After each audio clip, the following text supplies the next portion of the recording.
Oliver Glasner wants the Manchester United job.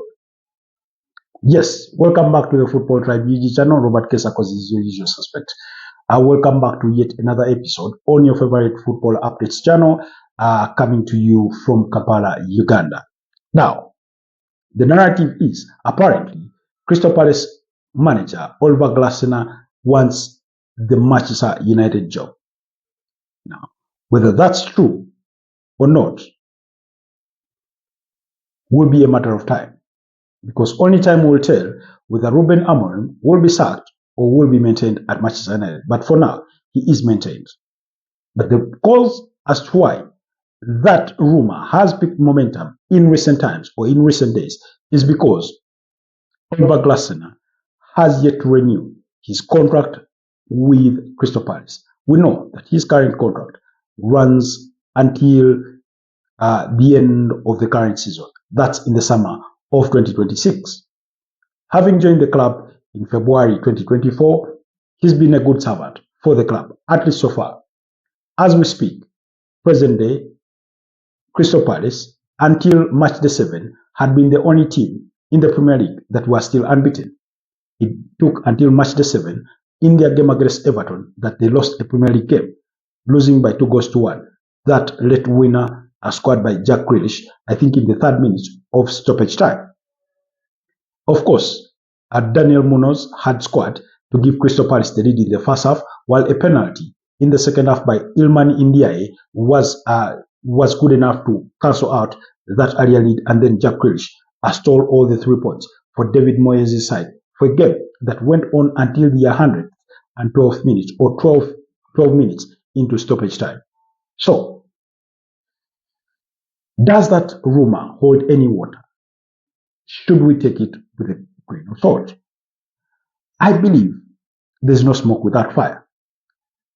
Part of the rumor could be wishful from the Manchester United fan base, who think it is time to part ways with Ruben Amorim and find a different manager that will perhaps provide better answers to the Manchester United question that has raged on for more than a decade.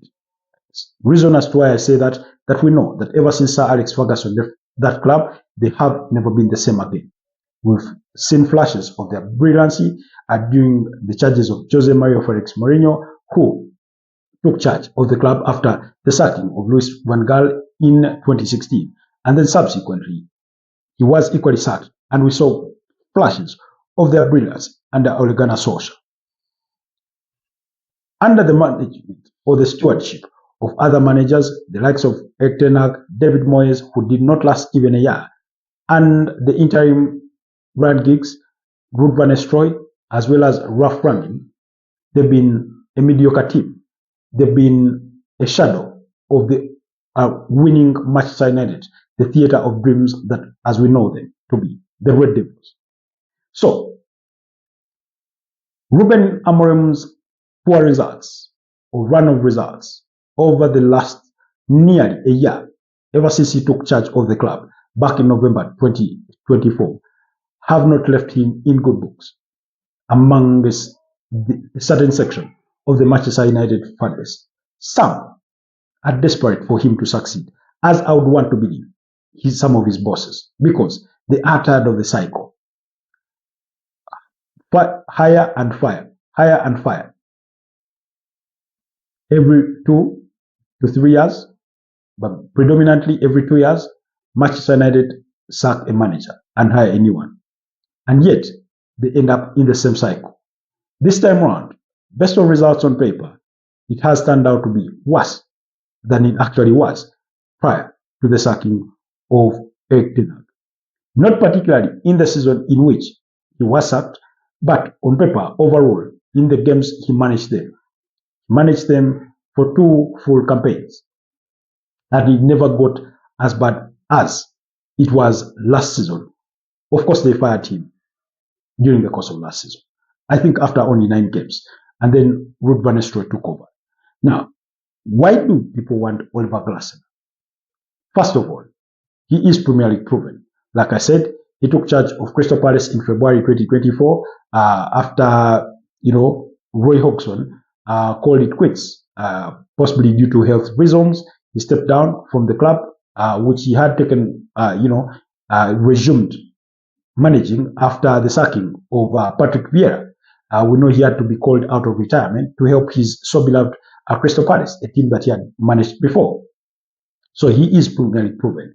Last season, they had a difficult start to the campaign. That was Crystal Palace, but they went on to have a very, very good end to the season. And I think they finished 12th last season. They started this season on a high note, like I said, until match day 7, they were the only team that were unbeaten in the Premier League. In any case, they were the first team to inflict defeat on the reigning champions in Liverpool, beating them by 2-1 at Selhurst Park. That winning goal by Eddie Nketiah. So, he has that Premier League experience. He did guide that team until, like I said, match day 7 of the Premier League of this campaign to a run of 19 games unbeaten across all competitions, dating far back to last season. And yet, during that very spell, they met teams like Liverpool at least thrice. And also, they met teams like Manchester City. They met Liverpool at Anfield last season, and that game finished in a 1-1 draw, with Liverpool needing a late goal in the 84th minute by Mo Salah to rescue a point. Then, they met Manchester City in the finals of the FA Cup and beat them by a 1-0 to win their first major trophy, the FA Cup. That was at Wembley Stadium. And yet, in the curtain riser to this particular season, they managed to beat up against Liverpool by 3-2 on penalties that proceeded a 2-2 draw in normal time to win the Community Shield. So, he is that impressive a manager. 3. He is a proven winner, because winning the FA Cup with Crystal Palace was no fluke, while the final itself had a painstaking decision, or a decision that left a sour taste in my own mouth when Dean Henderson handled that ball outside the area, and yet he was not penalized when Brad Erling Haaland was trying to run towards that ball. All that notwithstanding, he managed to guide Eintracht Frankfurt to the triumph of the UEFA Europa League, a competition that Crystal Palace themselves had qualified for. In 2022, he guided them to the triumph. That's Eintracht Frankfurt to the triumph of the UEFA Europa League. We know that by virtue of the fact that they won the FA Cup, Crystal Palace had qualified for the UEFA Europa League, but were demoted to the UEFA Conference League due to being found in breach of the mad club ownership rules, because one of their then shareholders, John Textor, who owns Olympique Lyon in France, was still a shareholder at the club. So that caused them to be relegated to the UEFA Conference League. That notwithstanding, it is a competition that they can go ahead and try and win. We know that Chelsea are the reigning champions of the tournament, having beaten up against Real Betis by 4-1 in the finals this year. So, or last season, whichever way you want to define it. So, he is a proven winner. Then, the other point is that he plays the same system that Ruben Amorim is trying to play at Manchester United. A 3-4-2-1 kind of system. A back three, two defenders who play as wing backs, while Manchester United, one of those wing backs is sometimes or oftentimes an attacker in a player like Amadou Diallo. It's not to say that Crystal Palace cannot do the same. So he plays with 2 number 10s, just like Ruben Amorim prefers to play. We've seen him do that with Mason Mount, Brian Mbeumo, or Brian Mbeumo with Matas Cunha, whichever. He's played in those fours. And then a lead striker, which for the case of Manchester United this time round is Benjamin Sesko, while for the case of Crystal Palace is none other than Joan Felipe Mateta. Until Oliver Glasner comes to Crystal Palace, Joan Felipe Mateta was only a squad player, struggling to find his own form, and he's managed to unlock it. So, Manchester United are currently playing a system that he knows one too well, which suits him or which he favors, and then he's playing it better than Manchester United are currently playing it. Yet Manchester United on paper have a better squad or better quality players than Crystal Palace have. But like I keep saying, managing Manchester United comes with its own level of pressure. It's not an easy task, because being one of the biggest clubs across the world, means that managing Manchester United will always have its pressure, whether you like it or whether you don't like it. Because wherever they go, they are a global brand. And every time results are not going their way, they are going to be globally discussed. Are you capable of sustaining that pressure? There's not been any evidence to suggest that Oliver Glasner wouldn't sustain that kind of pressure.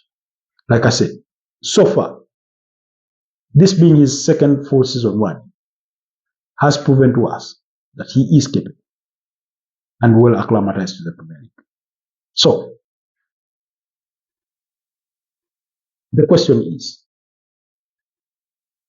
should he be trusted to take on the job? Does he actually want it? There have been also reports that apparently Sir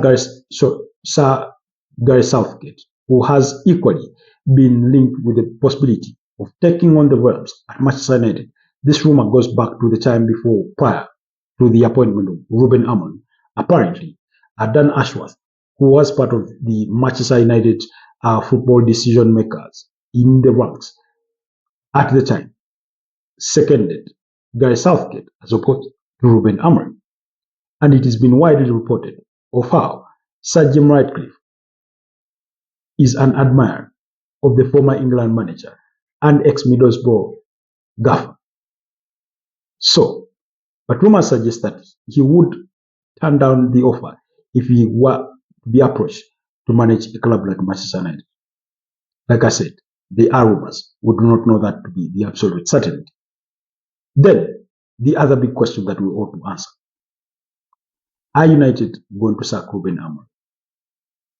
It doesn't look to be the case, at least not just yet.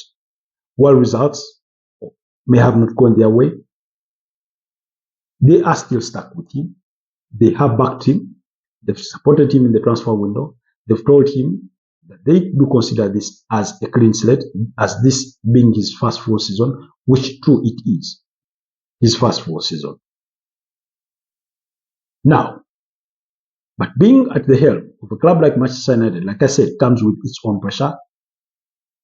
If the results do not go his way, eventually his bosses, who love him so much, will be forced to sack him.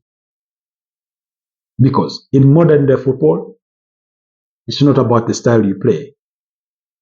As fancy as it may be, at the end of the day, it's the results on board that will count.